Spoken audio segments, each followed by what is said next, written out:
All right, we're going to go ahead and get the bracing done. The flying wires for the tail. You're going to find one of the packs that has a bunch of really small pre-cut wires in there.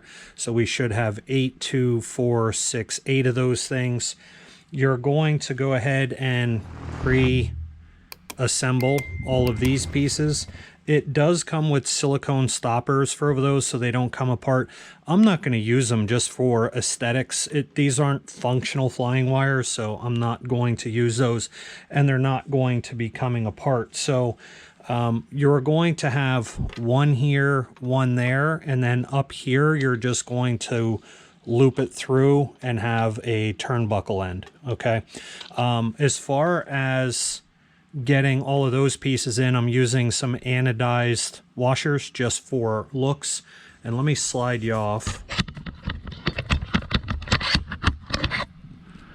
If you guys look underneath there, you can see you're going to have to nut. So you're going to put all of that together. The same thing here with the other side. So let's go ahead and time lapse. We're going to get flying wires built underneath. You're going to do 2 adjusters there and then just 1 loop right here where it's going to be buckled in. There you have it. So you don't want to make those too tight that we pull up on the stabilizer, because here you can see how much flex you get there pretty quick, because when you do the bottom, you want to make sure that that's just supporting in all directions. But very nice to make adjustments on. They turned out really good. So let's get to doing all the rest.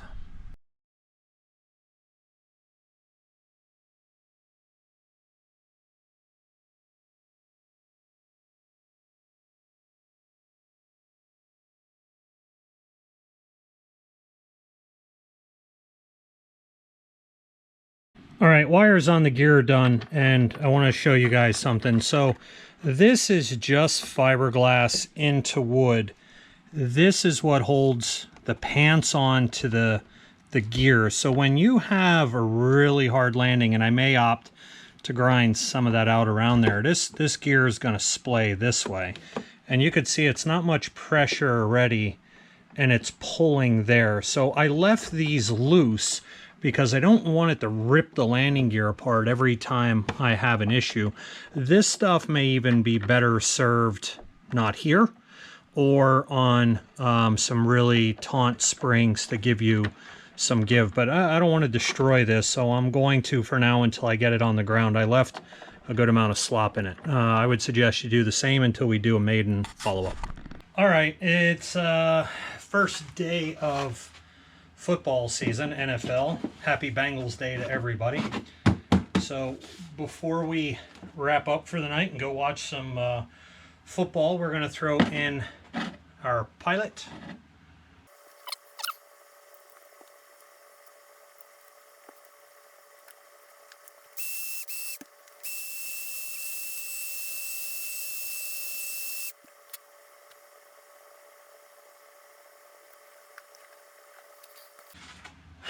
All right, as far as the canopy goes, let's just go ahead and drill a hole for venting.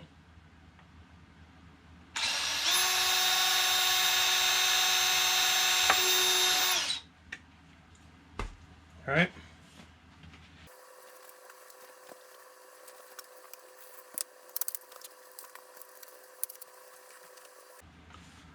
Let's make sure our pilot is straight.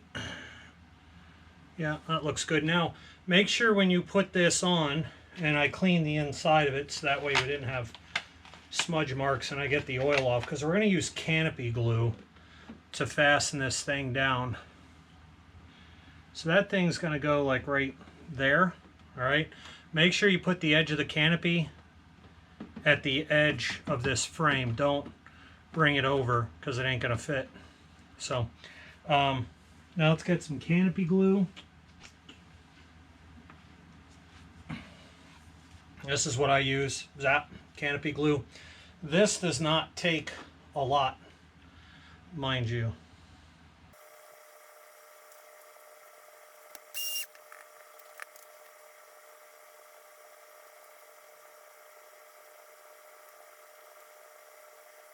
The nice part about using canopy glue and why I use it is because it conforms, it dries pretty easy, it's rubbery, somewhat easy to remove, but mainly it dries clear.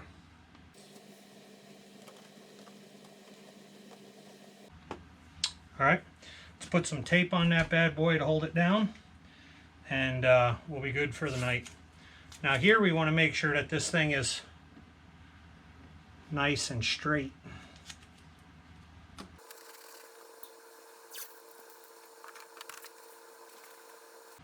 All right, let's look good. Put a couple more pieces of tape on there to seal it and we'll be done. Flying wires, and more flying wires. Off to do the wings. Oh, and by the way, canopy is dry. That turned out fantastic.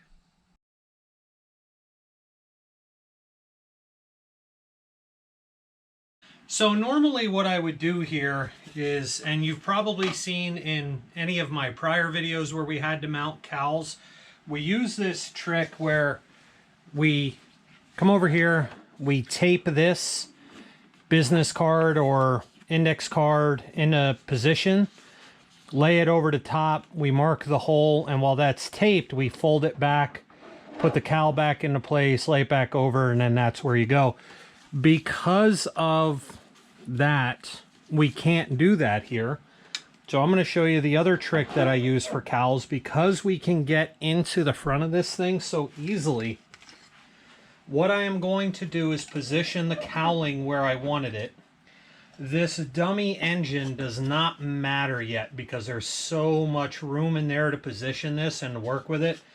It's not a concern. So I'm going to take this wire, little 256 wire that I have bent, and what I'm going to do is use a torch once this is into place, and I'm going to heat up this end really red hot, and then from the inside I'm going to slide it in through the back side of the blind nut, and I am going to push on the cowling and burn a hole right through this fiberglass cowling. I'm going to do one at a time. I'm going to put a bolt in it, and then we're going to work our way around.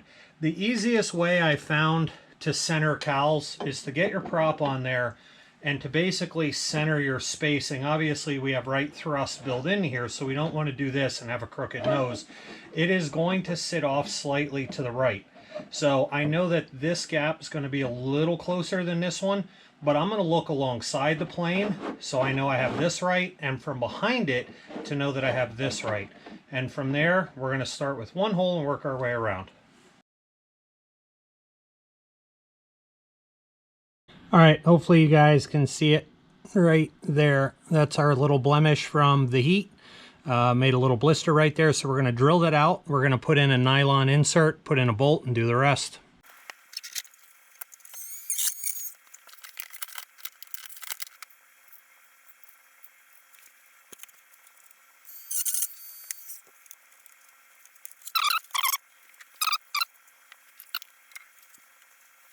Now, the easiest way I've found to take those down is to use a soldering jig, pen, pencil, whatever you want to call it, and then I open that hole back up with a body reamer. And then we'll put in our 3mm bolt with a nice little colored washer on there, and then we'll get to working on the others. Make sure you don't put the fire side down and burn your cowl.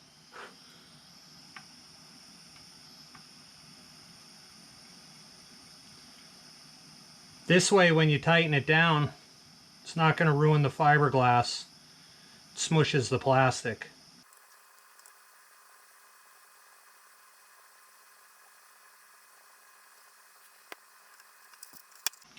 There's our little body reamer. Knock the plug out. Now this thing can go back on there.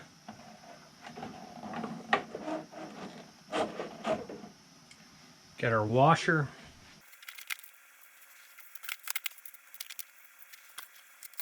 Take this, slide that into there. And then you can really kind of tighten that up.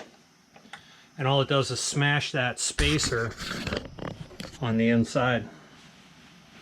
So there you go. There's the final look. I like it. Let's finish readjusting and get all the others done.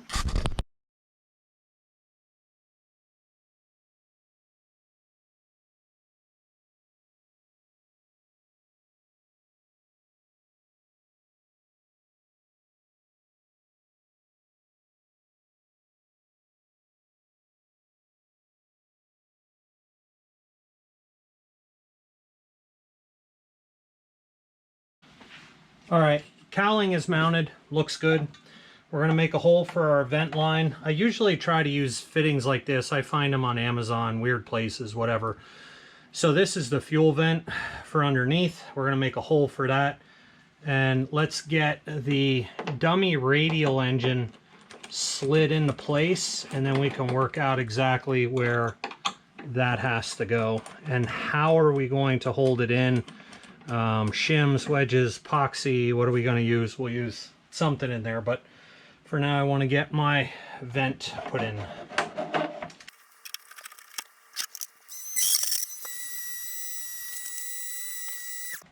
See how nice and clean that looks underneath? Put a little nut.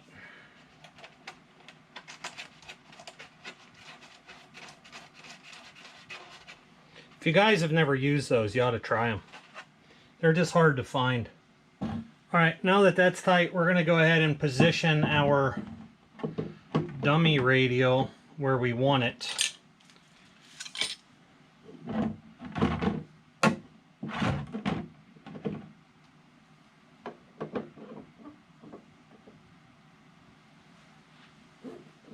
We're gonna have to make sure it doesn't rub on the prop or the hub, but we want it centered. So what I think I'm going to do is I'm going to get some epoxy down here on what I think I'm going to do. So we're going to pull this front. Since the engine is down, I want one of the dummy radials down. Cylinders like that. That really fits good there. I like that. It has to go up some and be held into place. So I think what I'm going to do is I'm going to put some epoxy in here, some slow cure around there for now, and I'm going to shim that in place with some popsicle sticks and kind of hold it there. So let's do that. All right, so I decided to use tape instead. Now I can take that and pull that, and I cut it flush with the hub. So I'm going to lace this in here with a bunch of thick epoxy, pull this thing into place and let it cure. Now we have to go ahead and make sure we make a hole in our cowl to get to our mixture screws. So I mount a laser on any kind of stand you want, shine it right on the mixture screws so you know exactly where they are. Take your cowling and get that thing mounted into place. It's very important at this point that we do not move the airplane because it'll throw everything off.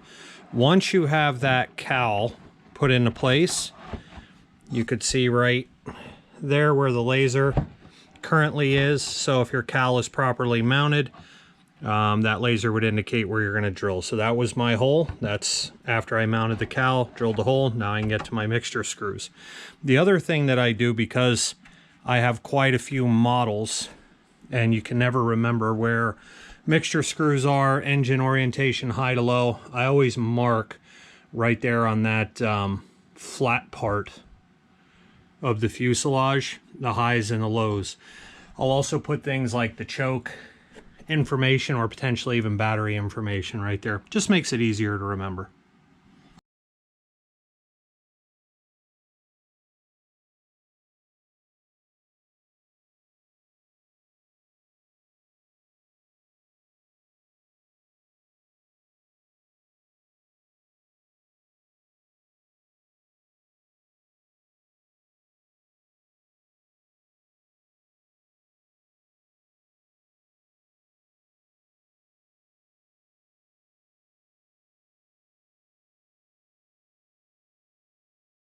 All right, so we have our front radial engine kind of painted in there. You have these push rods that we can install. I think it'll give a little bit more of a look, so I think I'm going to go ahead and do it. They're just plastic straws. You just poke a hole in here, poke a hole in there, slide them through, and you're good. So I think I'm going to get those installed. We did the cutout there. We did some touch-up paint work and just brushed. I didn't want to make it like super bright. Over the top here, we can also use little plug wires if you want to, some little red wire to go in there. That would also give it a nice touch, but we're going to dress it up a little bit. This is really, really solid fiberglass, really thick. It's really heavy. So I do not want to carve out all these holes and have all this kind of airflow just rushing into this big cowl for that little engine, because it's not going to get cooled appropriately. Normally we want like a 2 or a 3-to-1 air exit. You want more out than you want in. So with that being said, I think we have enough airflow just over the engine, the end of the top of the head, the spark plug and stuff there. Not like I think that's going to need a ton, but we left that there. I'm not going to open those up for now until we fly this thing, see how it does. I think we're going to be more than fine with our airflow and the way that this thing is set up. I think the look will be pretty decent in it, as good as we can make it.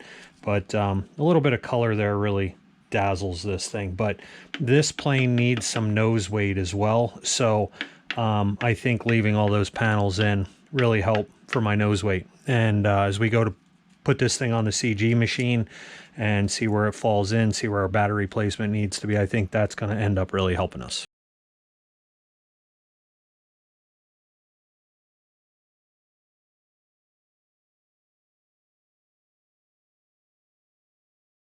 All right, push rods are in. We're going to go ahead and make magneto wires. So we're just going to take some small regular red wire that I have laying around, and we'll make some with that. I think like we can cut it from the back side if we leave it a little longer. 1, 2, 3, 4, 5, 6. 2, 3, 4. Well, it might just work out. Got that one a little short. All right, let's go ahead and poke some holes there and put in some wire.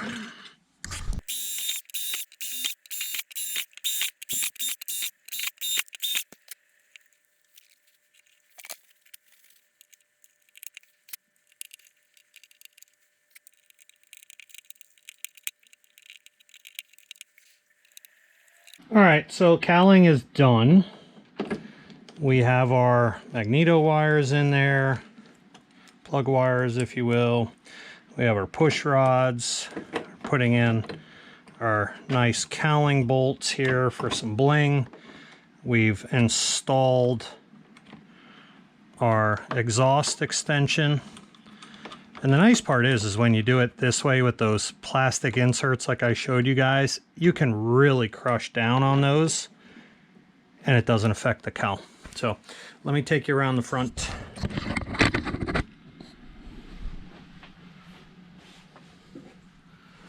So there you go. And there is our magneto wires. And I just did enough silver, let some of the black shine through there. You can see our engine, but that looks great. Our prop, we have that thing set up, drilled. That's going to get installed right there. So that looks pretty good. All right, now it's time to start putting on our decals. So I am going to take a microfiber with some rubbing alcohol on it, and we are going to clean off all the debris, the debris that may be here, because we don't want it to show up under our decals. So let's go ahead and start wiping all this off. So one of the things that I like to do before I apply any of the decals, if you don't want to touch them, you can use the edge of your razor blade underneath and try and lay them on. I usually find that I still get a fingerprint, so I like to take some rubbing alcohol just on a rag, and I wipe my fingers on it to get all the oils off before I touch the back of the stickers, and then you don't leave thumbprints that'll be visible through that clear part.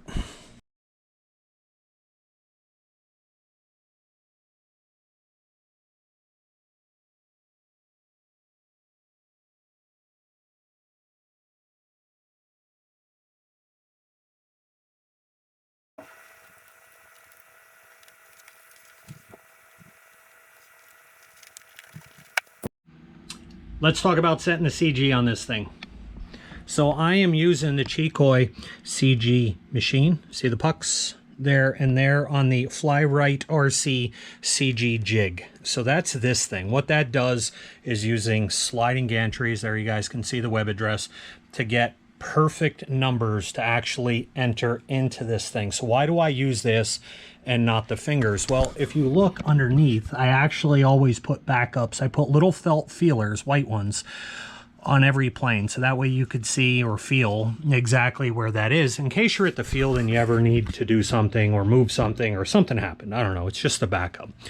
But anyway, on a plane like this is actually really, really important because we know this plane is tail heavy. That Stinger 35 up there is not beefy. If you wanted to and you were going to put a 30 sill radial up there or something like that, that would have been, you know, plenty of weight for the front of this thing. But I want to minimize the amount of weight going into there. So here you can see by my numbers, the way that I set this up, you measure from the mains to the tail, put that in there, from the mains to the CG spot, and you put that in, and then you put in where you want to balance it from. So all those numbers are in there, all right? And that's what this stuff gives you. So it gives you perfect numbers. You don't have to use rulers. But now I can go ahead and play with exactly what I need to know. So I put this balance spot, as you could see that laser, right here in the front of this plane. So I'm going to wind up putting this weight as far forward as I can. So why would I do that? It's going to minimize the amount of extra weight I put in there. I can't put, I hate wasted weight. I hate it, I hate it, I hate it. I got the batteries far front as I can get, so I need to put this plus a little bit more all the way up front. And I think I'm going to backfill in this plate right here because it is super robust and thick. I'm going to fill that up with some weight, and I know exactly how much weight I need. I need at least this much and a little more, and I'll show you that down here because the way that's set up with that 1 pound weight up there, I'm still tail heavy by 0.13, and that's what this can give me. Also, if we go in and we just look at weight, right now I'm at 15.4. This plane was due to come in at around 18 pounds or so.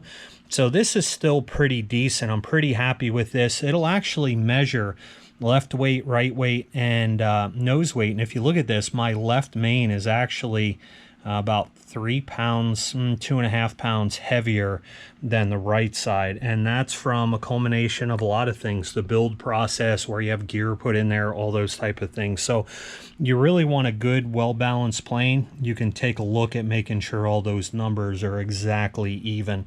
Then you don't need any aileron correction as you're flying. So anyway, instead of using your fingers and fighting with this thing, that Chikoi CG machine is well worth its weight in gold, and so is the CG jig from Flyrite to be able to do this. So again, the Seagull's Model Gilmore, obviously available over at Gator Rc, right? Plane is set up for a 33cc. We have a 35 Stinger in there. I think that's going to be a great engine choice from this. The weight is actually, even with dead weight, going to be lower than what we need to, but we're able to get all this figured out precisely. So that's why we do this, and we don't always use fingers, or we've kind of gotten away from that altogether now. So pick yourself one up. All right, so we got our weight. Let's go ahead and throw this back on here. So you can actually put all that weight on there. That's what we needed. We'll just tear that.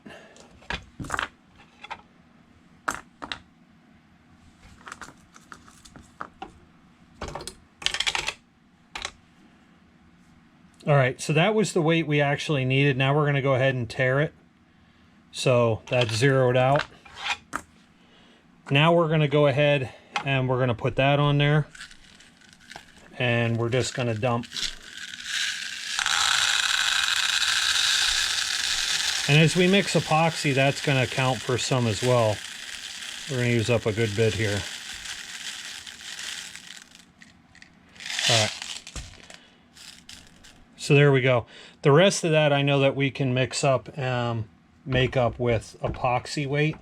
So I'm going to wind up using quick epoxy here to mix in with that. So we know that's there. Now, I am going to go ahead and dump this on here. And what I want to do is I want to make sure that I mix equal parts of this epoxy. And since I'm only doing 5-minute epoxy, we want to make sure that we get this even. And I do this with big mixes so that way you don't mess it up. And then whatever I put in there, I just double it. And then you know you got a good mix.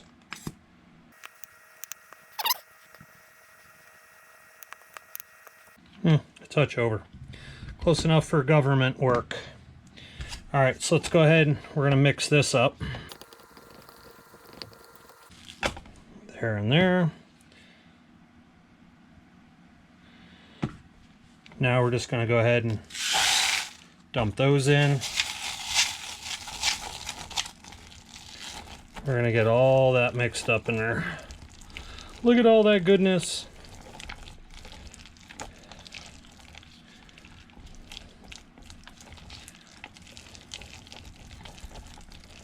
All right, let's get it put into our cowling.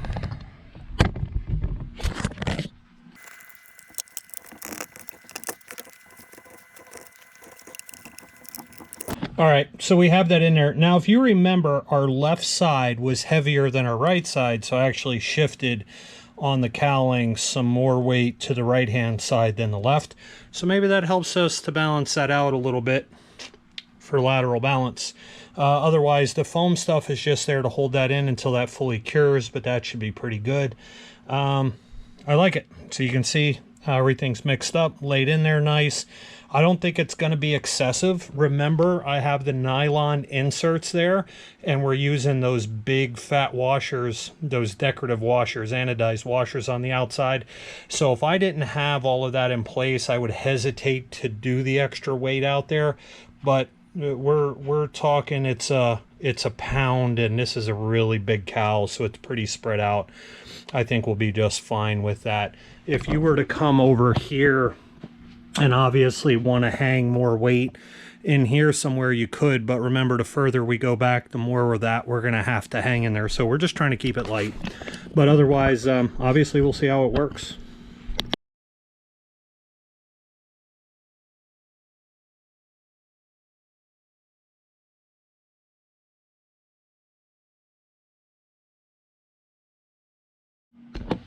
All right, now we have it on our final balance. So this is our, again, our Chikoi CG machine on our Fly-Rite RC CG jig. And here's where we're at. So we're just a tad nose heavy right now. So that's that. And then if we go back in here, let's go to weight. 15 pounds from an expected 18. So we're okay. Still a little heavy on the left side, so we didn't really offset that much as I would hoped, but I am okay with that. So final assembly, take you around the front, kind of just give you the once over. So yeah, there's that. Let me get this off of there and show you what we did on the inside for a final wrap, and I think we're ready to go. All right, so let me show you the inside of the plane, and let's talk about redundancy. I like redundancy a lot more than I like sacrificing a little bit of that weight to be lighter. And I also have beliefs in certain switches. So what I'm going to show you has a purpose. So let's go ahead and check out the inside. So I am running two right on the CG, two 6,000 milliamp AR Smooth Flight battery packs, Li-ion packs, my TDSR 10 stabilized receiver, and an AR dual battery backer setup. So that will switch between those two batteries to power the receiver, and from there that feeds out to the ignition as well as all of the servos. So why did I wind up with this, the extra batteries? If you don't want to use 6,000s, you can also use this. I like to fly all day off of one charge, know that I have more than enough battery to power everything, and that weight in there isn't really hurting me at all. So the switch setup is right here. So we have this that turns on the LED, so we now have power into the receivers. There you can see the battery lights. And up here I also have, that's going to be an ignition hot light. So if we were to power on,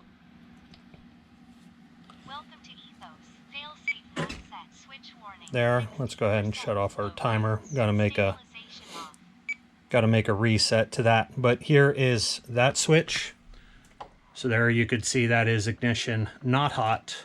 There is ignition hot, light, and everything else. When we want to turn off, I love pin switches. So one of the things that I found out, let me turn this off, with this setup is certain receivers will only accept certain switches.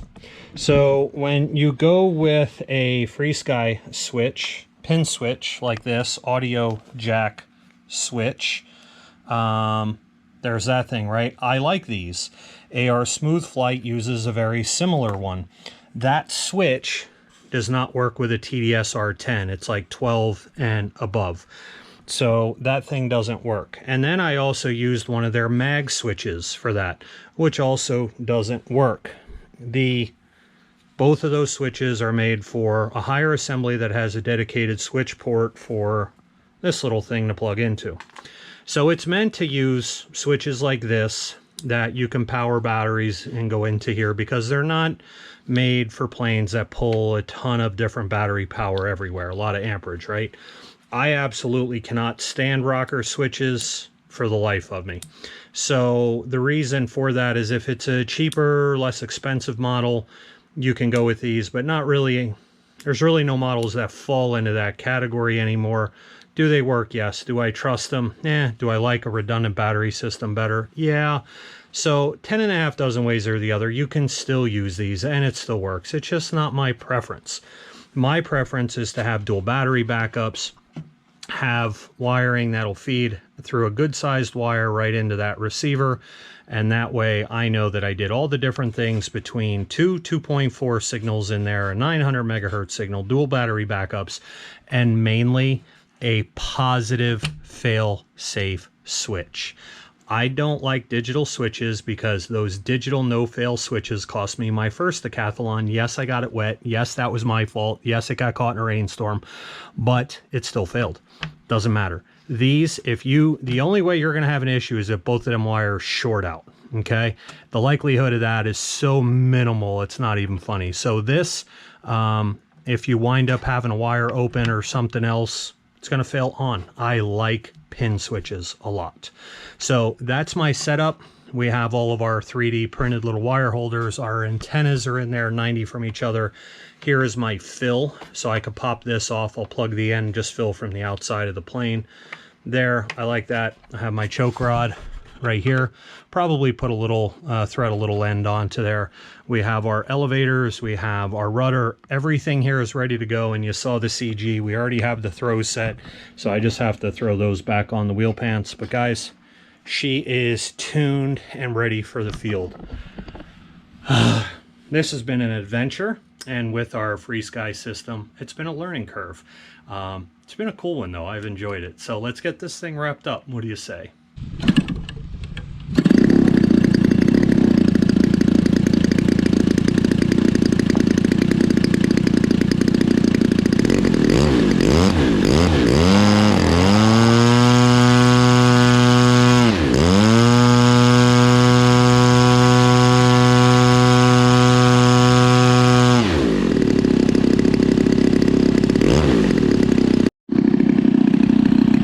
Check it out. We got our Stinger 35 in there running and idling. Let me show you guys something really cool. So we're going to go over to our FrSky X20 Pro. There you can see we have engine RPM. So that's pretty cool.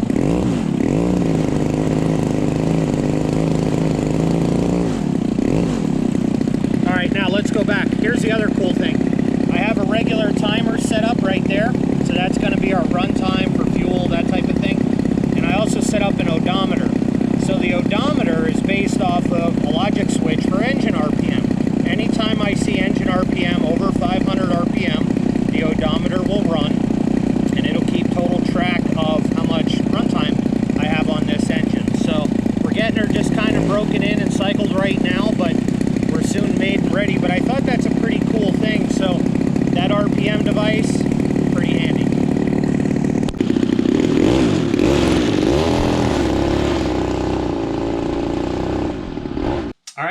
have it. That is the builder assembly, the Seagull Models Gilmore Redline, available right here at Gator Rc.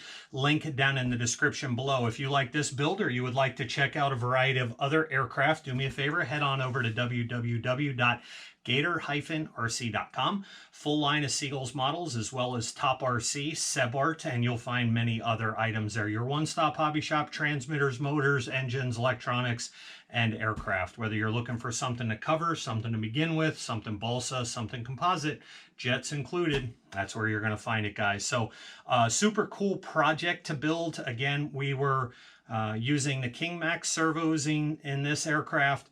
All of the items you will find down in the description below, the TDR SR10 Free Sky stuff, as far as the AR Smooth Flight batteries in this, the Stinger engine, the prop, all of the Falcon prop on this thing, all of those items I will list down in there. Final weight on this was 15.5. I thought the expected weight was 18. And I thought we were going to fall in under that. We actually fell right where it was supposed to be, according to the manual, which was like at 15.5 pounds. So assembly on this was pretty straightforward, not real complicated. I hope you found the video helpful.